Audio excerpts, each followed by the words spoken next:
Hey, horror fans! Once again, it is the horror miser Monty G. It's time to review the latest slasher film. It was directed by the guy that gave us at least that wrote all three of the Feast film series, Marcus Dunstan. This is All My Friends Are Dead. Y'all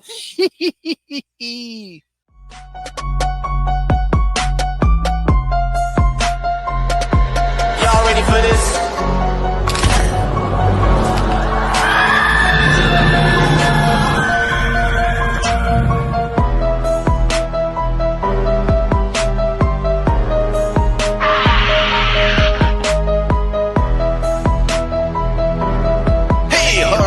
Once again, it is the horror miser Monty G. Now, All My Friends Are Dead is a 2024 American slasher film. Was directed by Marcus Dunstan. The film was written by Josh Sims and Jessica Sarah Flom. The film stars Jay Pettyjohn, Jojo Silva, Jennifer Eanes, Justin Derrickson, Ali Fumiko Whitley, Julian Haig, and Michelle Russell.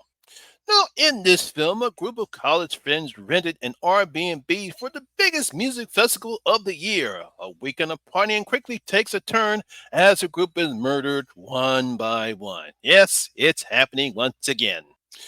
Now, horror fans, when it comes to the slasher genre in horror films, most filmmakers stick with the same premise when making them, something that we've seen almost in all slasher films.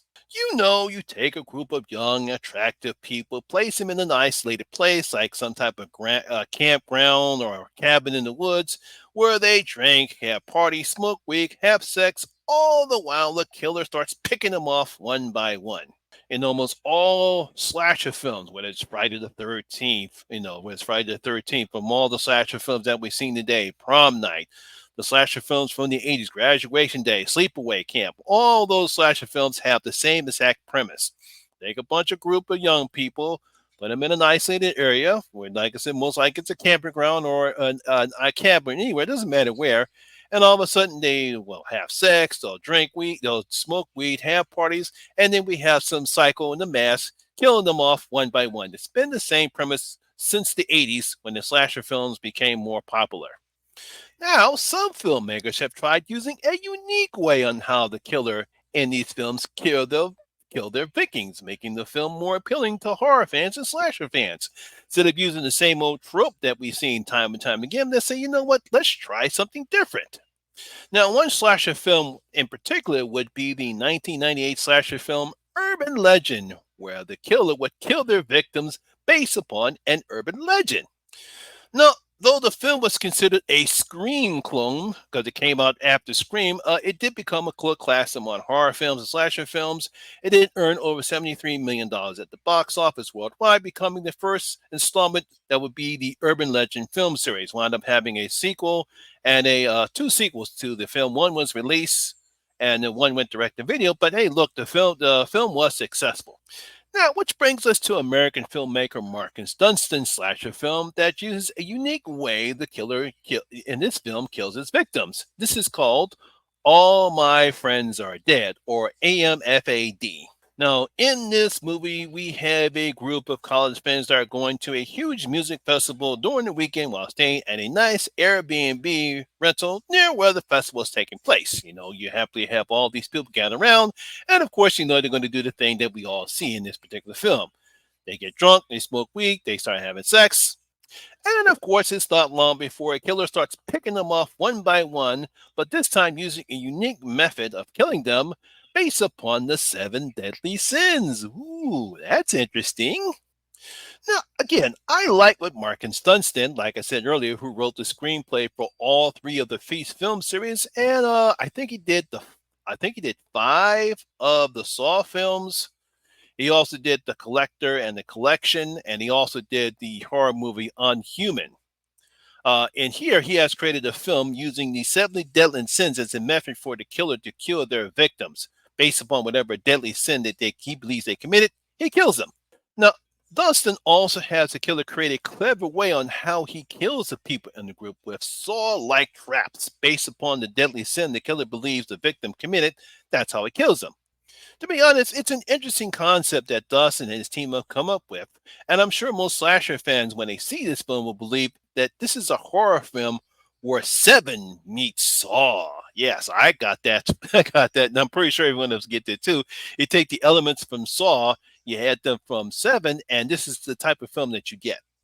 Now, just because this is an interesting concept, we still get the cliche typical tropes when it comes to slasher film with this group of young people.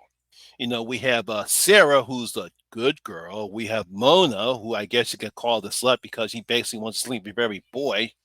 We have Will, the slacker, because he really just doesn't do anything. We have Liv, the wannabe influencer, because she wants to be like Mona, because Mona is an influencer. We have Guy, who's the doper, and then we have LB, the horny guy, because he wants to have sex with all the girls in the group.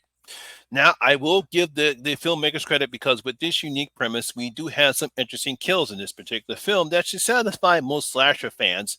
As filmmakers stick with practical effects, so we do get some nice, decent kills in this particular film.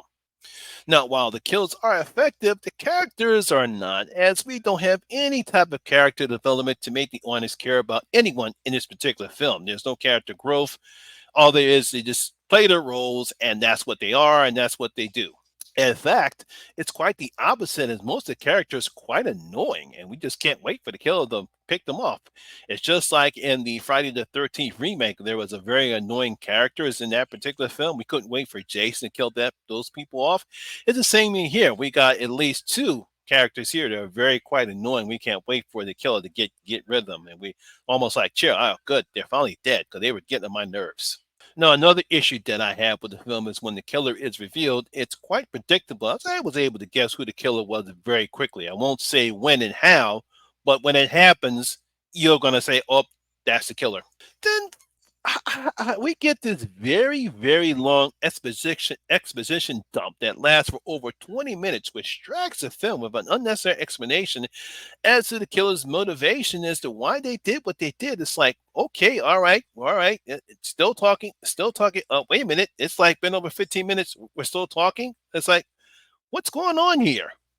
I mean, it's like the writers Josh Sim and Jessica Sarah Flom couldn't come up with a shorter version of what would make sense instead in what we see in the third act. It's like when you want to give motivation to the film, it shouldn't be a long-winded over 20 minutes of exposition is the reason why you did what you did. It should be kind of short, kind of shocking, and kind of unexpected, but that doesn't be that's unexpected. Just like the reveal of the killer is not as predictable. This one is not predictable as well, and it just takes all the steam that you had in the film out of it. Now, for some reason, we get teased with a possible sequel at the end of the film where it seems the writers had to put something from Scream as a possible premise to that particular film. It's like, all right, the film is over, and then we get we get like a post-credit scene that we see the end of the film after the film ends, and all of a sudden we get something like, wait a minute, are they trying to do Scream next? It's like bad enough you get Seven and Saw. Now we're going to get Scream and Saw next. Oh boy. I mean, overall, while we do get some decent kills in this particular film, it's nothing more than your average slasher film that we've seen before. With average acting from the cast, cliche characters, and a predictable killer who I'm sure everyone will know who that person is. There's really nothing new here, nothing to change the genre of this particular film, other than, like I said, it's Saw meets Seven. So I'm going to give All My Friends Are Dead only 2 out of my 5 bloody go coins. Yeah, it's not a bad slasher film. It's okay. It's about average. You got some decent kills. I like the interesting concept that they come up with, but overall, we've seen this before, guys. Nothing new here. So there you have it, my horror fans. That is my video and review of All My Friends Are Dead. I hope you did enjoy it, and if you did, please give it a thumbs up, like, and share. It really helps out with that YouTube algorithm. Have you seen All My Friends Are Dead? What do you thought about it? Leave your comments in your comment section. Tell you your thought about the film. Also, if you're new here, please hit that subscriber button. Ring that notification bell. That way you'll be notified anytime when I put a new video such as this one. Once again, my name is Lamont Smith, better known as a Horror Miser Monty G. And always remember that horror rules. And I'll see you in my next video. You guys stay safe out there.